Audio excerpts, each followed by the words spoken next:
കൂടി മഞ്ജുവിനെ കുത്തിക്കൊണ്ട് ഓരോന്നൊക്കെ പറയുവാണ്. ശാലിനി മഞ്ജുവിനെ വെല്ലുവിളിക്കണേണ്. ഡി മഞ്ജു, നിനക്ക് അധിക നാൾ ഇവിടെ ഗിരിയുടെ ഭാര്യയായിട്ട് തുടരാൻ പറ്റില്ല. നിന്നെയൊന്നും ഞാൻ സമാധാനത്തോടെ ജീവിക്കാൻ സമ്മതിക്കില്ല. നീ വൈകാതെ തന്നെ ഇവിടുന്ന് കരഞ്ഞുകൊണ്ടോടും. അന്നേരം മഞ്ജു പറയണേ, ആ നമുക്ക് കാണാം, ആരാ ഓടാൻ പോകുന്നതെന്നൊക്കെ കാത്തിരുന്ന് തന്നെ കാണാം. അങ്ങനെ പറഞ്ഞ് മഞ്ജു അവിടെ നിന്ന് പോകുവാണ്. അന്നേരം സ്വപ്ന പറയണേ, കണ്ടില്ല അവളുടെ അഹങ്കാരം. പിന്നീട് ശാലിനി പറയണേ, എൻ്റെ മനസ്സിൽ ഇപ്പോഴും ഗിരിയുണ്ട്.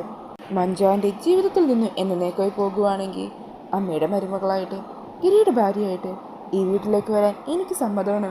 അത് കേൾക്കുമ്പോഴേക്കും ഭാനുമതിക്കും സ്വപ്നങ്ങൾക്കും സന്തോഷമാകുക. ഭാനുമതി പറയണേ, മോളുടെ മനസ്സിൽ ഇപ്പോഴും ഗിരിയുണ്ടല്ലോ, അവനെ മോൾക്ക് ഇപ്പോഴും ഇഷ്ടമാണല്ലോ. അത് കേട്ടപ്പോൾ തന്നെ ഒത്തിരി സന്തോഷമായി. ആ മഞ്ജു എന്ന് പറയുന്നവളെ ഇവിടുന്ന് പൊക്കച്ച് പുറത്ത് ചാടിക്കാൻ ഞങ്ങൾ എന്തിനും മോളുടെ കൂടെയുണ്ട്. ഞങ്ങളുടെയും ആഗ്രഹം മോൾ തന്നെ ഈ വീട്ടിലെ മരുമകളായി വരണമെന്നാണ്. അങ്ങനെ അവരെ പരസ്പരം കൈകോർക്കുവാണ്. പിന്നീട് കാണിക്കുന്നത് അവർ പോയതിനു ശേഷം സംസാരിച്ചുകൊണ്ട് നിൽക്കുന്ന ഭാനുമതിനെയും സ്വപ്നേനെയുമാണ്. അന്നേരം സ്വപ്ന ഭാനുമതിയോട് പറയണേ, ശാലിനി ജീവിതകാലം മുഴുവനൊന്നും ഏട്ടന് വേണ്ടി കാത്തിരിക്കാൻ പോകുന്നില്ല. അവളുടെ മനസ്സ് മാറുന്നതിന് മുമ്പ് ഗിരിയേട്ടനെ ഈ ബന്ധത്തിൽ നിന്ന് രക്ഷിക്കുന്നതാ ബുദ്ധി. മഞ്ജുവിനെ ഏട്ടന് മുമ്പിൽ കുറ്റക്കാരിയാക്കണം. അങ്ങനെ ഏട്ടൻ തന്നെ അവളെ മടുത്ത് വിവാഹമോചനം ആവശ്യപ്പെടണം.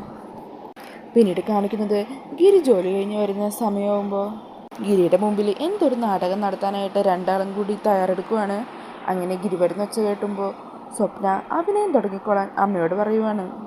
അങ്ങനെ ഭാനുമതി നെഞ്ചൊക്കെ തടവി ഒട്ടും വയ്യാതെ വെള്ളമൊക്കെ കുടിച്ചുകൊണ്ടിരിക്കുന്നതായിട്ട് അഭിനയിക്കുവാണ്. ഈ സമയം ഗിരി വന്ന് എന്താ കാര്യം എന്നൊക്കെ അന്വേഷിക്കുന്നുണ്ട്. അന്നേരം സ്വപ്നയും ഭാനുമതിയും കൂടി മഞ്ജുവിനെതിരെ എന്തോ ഒരു കള്ളക്കഥ ഗിരിയോട് പറഞ്ഞു കൊടുക്കുവാണ്.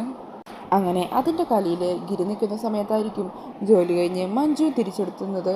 അന്നേരം മഞ്ജുവിനോട് ഗിരി പൊട്ടിത്തെറിക്കുവാണ്. ഇങ്ങനെയുള്ള ഉപദ്രവങ്ങൾ എൻ്റെ കുടുംബത്തിനുണ്ടാവുകയാണെങ്കിൽ എനിക്ക് ചില കടുത്ത തീരുമാനങ്ങൾ എടുക്കേണ്ടി വരും. അപ്പോൾ ഇതൊക്കെയാണ് പ്രൊമോയിൽ കാണിക്കുന്നത്. ഈ ഒരു പ്രൊമോ റിവ്യൂ ഇഷ്ടമായാൽ മറക്കാതെ വീഡിയോ ഒന്ന് ലൈക്ക് ചെയ്യണേ.